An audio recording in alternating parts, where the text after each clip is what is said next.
Hello दोस्तों, राधे राधे। कैसे हो आप सभी? आई होप बढ़िया होंगे, स्वस्थ होंगे। और मेरे बड़ों को मेरा प्रणाम, छोटों को ढेर सारा स्नेह। तो आज का पार्ट मैं यहाँ से शुरू करूँगी और मैं जा रही हूँ माँ भुवनेश्वरी के दर्शन को। तो जो पिछला पार्ट था मैंने यहाँ से शुरू किया था और मैं जा रही हूँ भुवनेश्वरी देवी मंदिर, जो है कि ये पड़ता है सतपुली से आगे और गाँव का नाम है बीच में। तो ये नया नदी के तट पे पड़ता है। मैं आपको दिखाऊंगी अभी। तो बहुत सुंदर मंदिर है, मैं आज आपको वहाँ के दर्शन कराती हूँ। तो चलो आगे दिखाती हूँ। नीचे तट पे है माता का मंदिर और यहाँ का नाम है सागुंडा। तो ये आगे को देवप्रयाग के लिए रोड जाती है, ये आगे के लिए। तो चलो हम आगे दर्शन करेंगे माता के। तो बहुत ही अलौकिक मंदिर है और बहुत सुंदर शांत वातावरण में। तो ये है आदिशक्ति भुवनेश्वरी। साकुंडा में आपका स्वागत है। हाँ चलो।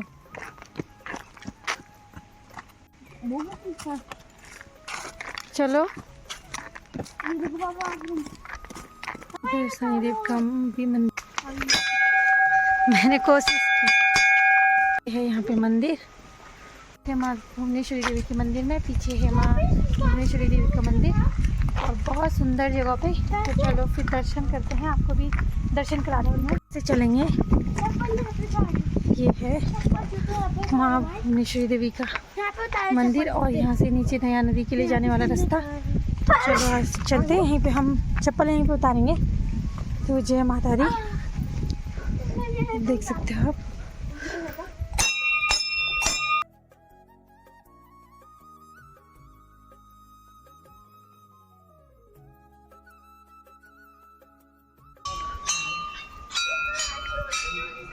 तो यहाँ पे वैदिक यज्ञशाला है, यहाँ पे यज्ञ कुंड है मतलब।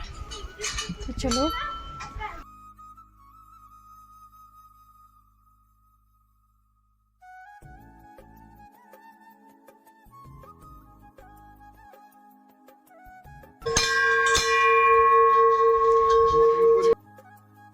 तो ये माता की डोली है यहाँ पे।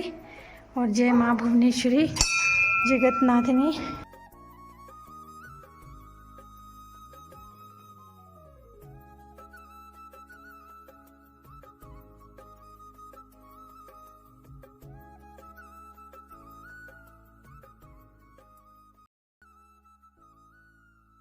दोस्तों, तो हम माँ भुवनेश्वरी देवी के मंदिर में हैं और मैं इस मंदिर में पहली बार आई हूँ।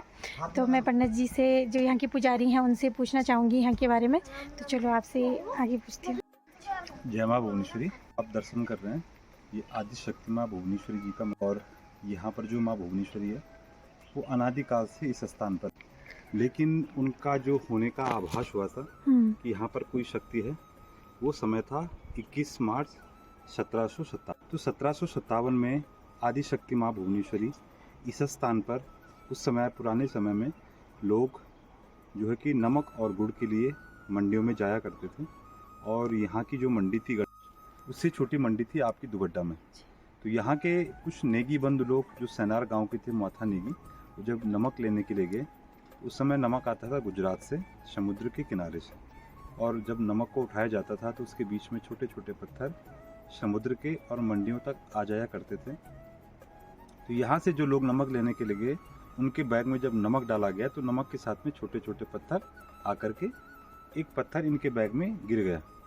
तो यथास्थान उन्होंने अनेकों जगह विश्राम किया, लेकिन जब इस स्थान पर पहुँचे और विश्राम किया तो जो इस स्थान पर जो शक्ति थी माँ भुवनेश्वरी, वो उनके बैग में जो पिंडी थी, जो पत्थर था, उस पत्थर के अंदर प्रविष्ट हो गई।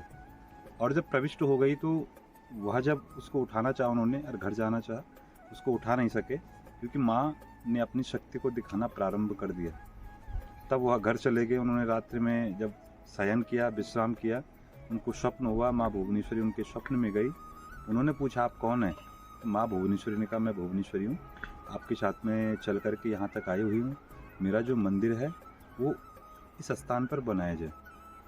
तो पुराने समय में एक टीला था। इस स्थान पर माँ के मंदिर का जब निर्माण कार्य होने लगा तो यह जो भूमि है, ये रावत मनियारी रावत लोगों की है। तो वहाँ माँ का ससुराल है। नेगी लोग जिनके नमक के भारी में आई है, वहाँ माँ का मायका है। और आसपास के जितने भी लोग हैं, वह लोग माँ को कुलदेवी के रूप में पूजते हैं। जैसे नौटियाल लोग हो गए, जैसे कंडवा लोग हो गए, जैसे नैथानी लोग हो गए, जितने भी लोग हैं। और हम सैलवा लोग माता जी के पूजा अर्चना यहाँ पर 1757 से करते हैं।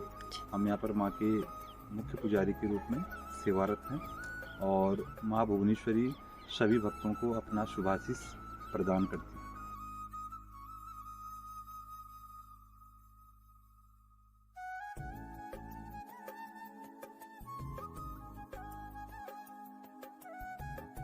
नीचे और ये नया नदी जाती है यहाँ पे, ये खतरनाक नदी और है। ये नया नदी के तट पे बसा है यहाँ पे। तो देख सकते हो आप कितना अच्छा लग रहा है यहाँ पे।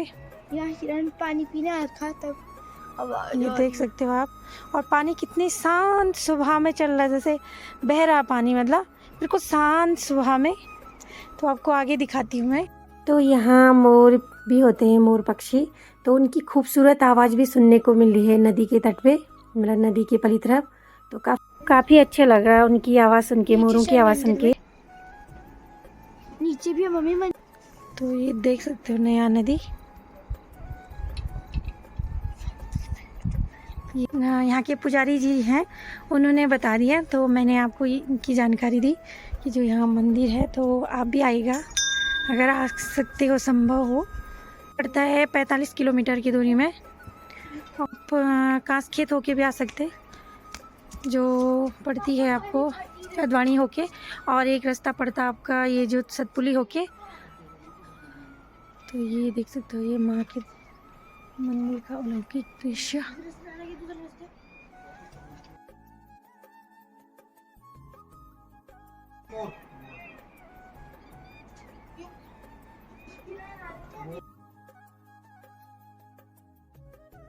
ओके, हमने माँ भुवनेश्वरी देवी के दर्शन, बहुत अच्छा है। तो पीछे माँ भुवनेश्वरी देवी का मंदिर। तो आगे चलते हैं हम।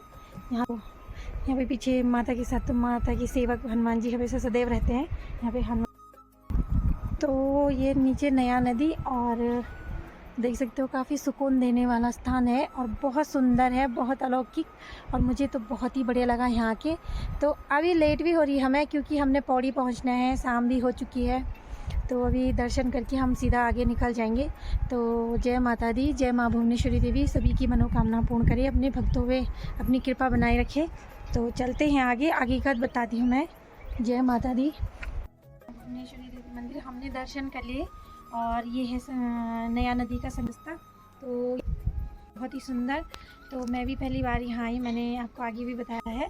तो ये हम अगर कल इधर से होके जाएंगे तो इधर से 45 किलोमीटर है, और हम दूसरे रास्ते जाएंगे तो सतपुली वाले रास्ते में है ये। तो चलो आगे चलते हैं, आगे बताते हैं आपको। चलो जय माता दी। तो चलते हैं आगे की ओर। ये है शनिदेव का मंदिर, और ये यहाँ पे आश्रम है, यहाँ पे भुवनेश्वरी देवी माँ का आश्रम। तो अभी हमें लेट हो रही है, इसलिए हम थोड़ा ठहरेंगे नहीं, क्योंकि देर होने की वजह से। तो चलते हैं हम। तो जय माता दी। तो अनवी तो चली गई है आगे, और दक्षु मेरे साथ जा रहा। तो अनवी बहुत आगे चली गई है। तो ये पहले खेत होते होंगे यहाँ, मतलब आबाद होंगे। तो यहाँ बनी है, ये नहरें बनी है, पहले सिंचाई होती होगी, मतलब सेरे टाइप के होंगे यहाँ। तो तब आप तो सारा बंजर पड़ गया, क्योंकि पानी भी नहीं है, जंगली जानवर आजकल नुकसान कर देते। पानी में यहाँ खेत हुआ करते होंगे, तो अब बंजर होने की वजह से कुछ नहीं है। तो चलो आगे, अब हम आगे जाएंगे, और जाने तक हमें लेट ना हो जाए, क्योंकि हमें जल्दी भी पहुंचना है, इसकी वजह से दिक्कत ना हो जाए। तो अंधेरा भी है, रास्ता जिस रास्ते हम जाएंगे वहाँ पूरा जंगल है बीच में, तो इसलिए थोड़ा सा दिक्कत भी होगी। खाल होके खलजी खाल के वाले रास्ते, हम सतपुली वाले रास्ते जाएंगे, क्योंकि हम सतपुली से इधर आ गए हैं बिलखेत के लिए। तो हम बिलखेत वाले रास्ते पे हैं, क्योंकि जो सतपुली होके जाता है और जलपति भी होके रास्ता था, उस वाले रास्ते पे नहीं जाएंगे, हम दूसरे रूट जाएंगे। तो मैं आगे आपको दिखाती हूँ। चलो दोस्तों, तो आगे बताती हूँ। इस नहर में सुचारू है पानी, ये नीचे जा रहा होगा, क्योंकि पॉली हाउस है वहाँ, तो वहाँ जा रहा है ये पानी। आश्रम में यहाँ होके आ रहा है ऊपर से, इसके नीचे। तो यहाँ पे है सिंबल के फूल, और ये सिंबल के फूल खिल रखे हैं यहाँ पे पेड़ पे। 2-3 ले आना, उधर ही सारा। सिंबल के फूल और ये बनते हैं, दिखाओ दिखाओ। ये तो इसकी सब्जी भी बनती है ना, और इसकी सब्जी बनेगी तो मैं भी खाऊंगा। ये जब इन पे फूल नहीं उगे रहते हैं, जब फूल नहीं अच्छा, आते, इसकी सब्जी तब बनती है जब इनमें फूल नहीं आए रहते। हाँ, तो तब बनती है ना। अब कितने अच्छे लग रहे हैं ना इसके फूल, बिल्कुल अनोखे से। दिखाओ। यानी अगर उगा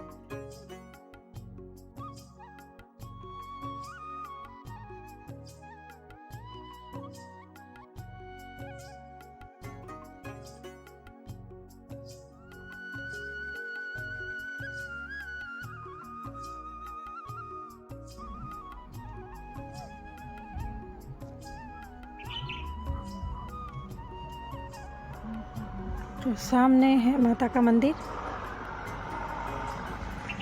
यहाँ पे एक बहुत सुंदर लोकेशन थी और मैंने कहा आपको बता देती हूँ। तो नीचे हंस फाउंडेशन का भी दिख रहा सामने, हंस फाउंडेशन, और ये सामने हंस फाउंडेशन, और ये पूर्ता आपको लोकेशन बताऊंगी मैं। काफ़ी अच्छा लग रहा है यहाँ से, तो मैंने सोचा चलो रोक के थोड़ा बताती हूँ। यहाँ पे काफ़ी अच्छा लग रहा है गाँव, तो चलो आपको दिखाती हूँ। और भुवनेश्वरी देवी मंदिर पड़ता है इस साइड को, और पीछे बिलखेत वगैरह, और हंस फाउंडेशन का इस साइड में। तो मुझे वहाँ पे गाड़ी लगाने का नहीं था, इसलिए मैं वहाँ पे वीडियो शूट नहीं कर पाई।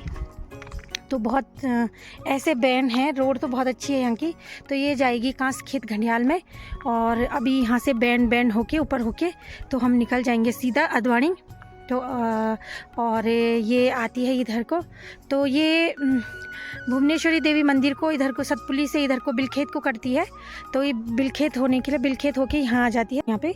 तो यहाँ से आगे भुवनेश्वरी देवी मंदिर यहीं पर से होगा 2.5 किलोमीटर लगभग।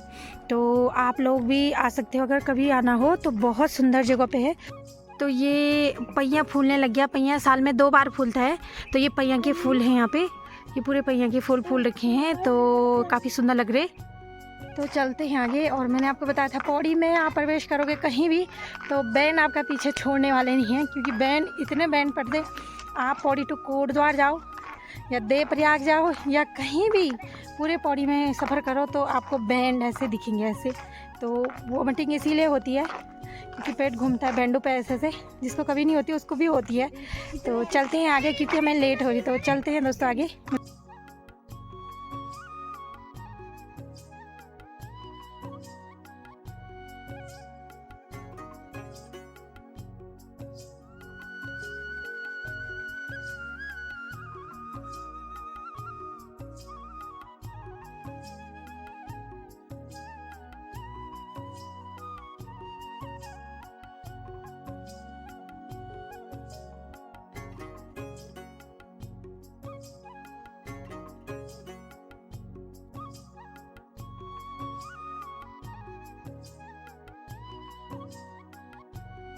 तो ये पहुंच चुके हैं हम कांसखेत घंडियाल, और ये घंडियाल देवता के मंदिर में।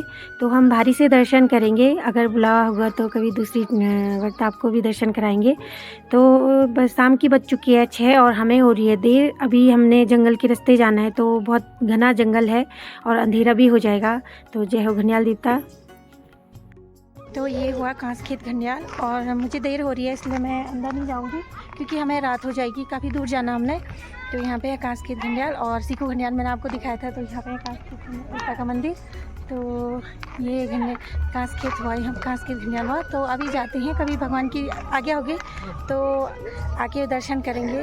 तो चलते हैं आगे, लेट हो रात होने वाली है, तो ठीक है।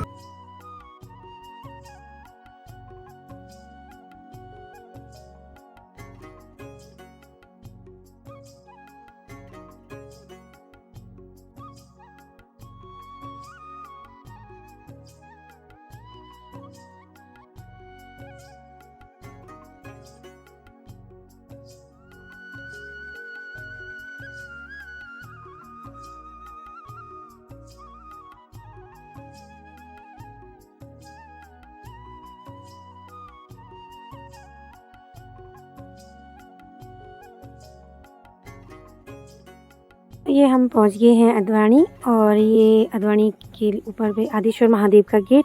अंधेरा हो गया है इसलिए रात को दिख नहीं रहा है। तो अब हम पौड़ी के लिए, तो यहाँ बीच में पूरा घना जंगल है, जब घर जाके ही मिलेंगे दोस्तों। चलो आगे चलते हैं फिर। तो हम पहुंच गए घर और सारा सामान फैला है और हम पहुंचे 7 बजे यहाँ पे और अभी हो रहा है 7:30। तो आते आते घर में थोड़ा अस्त व्यस्त हो गए थे, तो सामान लाई थी तो पूरा घर फैल रखा, बच्चे भी ऐसे फैला रखा बच्चों ने। तो अन्वी ने बहुत ज़्यादा वॉमिटिंग की क्योंकि मैंने बताया था ऐसे ऐसे थे, मुझे भी पेट, मेरा भी सर घूम रहा था, तो हमें अजीब हो रहा था। अन्वी तो सारे रास्ते पर उल्टी करके आई, तो अजीब सा था, लेकिन सफ़र बहुत अच्छा रहा। सारे मंदिर भी घूमे और सब जगह। तो मुझे कई लोग ये बोलते हैं घूमते रहते हैं, तो मैं यही अनुरोध करूँगी, लाइफ बहुत छोटी है दोस्तों, जब मौका मिलता है आप अब वो मौका कभी नहीं छोड़ना चाहिए। आप घूम आओ, जहाँ मन करता है दुनिया घूमो, कहीं भी घूमो, क्योंकि ये मौके वापस नहीं आते। चाहे आप पैदल ही सफ़र करो, मैं ऐसे ही करती हूँ, मुझे ज़्यादातर तो पैदल ही का सफ़र अच्छा लगता है, लेकिन हर जगह जब पैदल ज़्यादा नहीं जा सकते। लेकिन लाइफ में आपको मौका मिले तो घूमने का मौका कभी नहीं छोड़ना चाहिए, लाइफ घूमना चाहिए, क्योंकि सुख दुख तो साथ चलते ही हैं। मैं भी ऐसी नहीं हूँ कि हर टाइम सुखी रहूँगी, और दुख तो चलते ही रहते हैं, कभी बीमार कभी कुछ, लेकिन जब भी मौका मिलता है तो दुनिया घुमाओ। तो ठीक है, आज का विचार यहीं तक। तो आज का ब्लॉग यहीं पे एंड करते हैं, क्योंकि ब्लॉग काफ़ी लंबा हो जाएगा। तो आई होप आपको ब्लॉग अच्छा लगा होगा, तो लाइक शेयर एंड सब्सक्राइब करिएगा। तब तक अपना ख्याल रखिएगा। राधे राधे।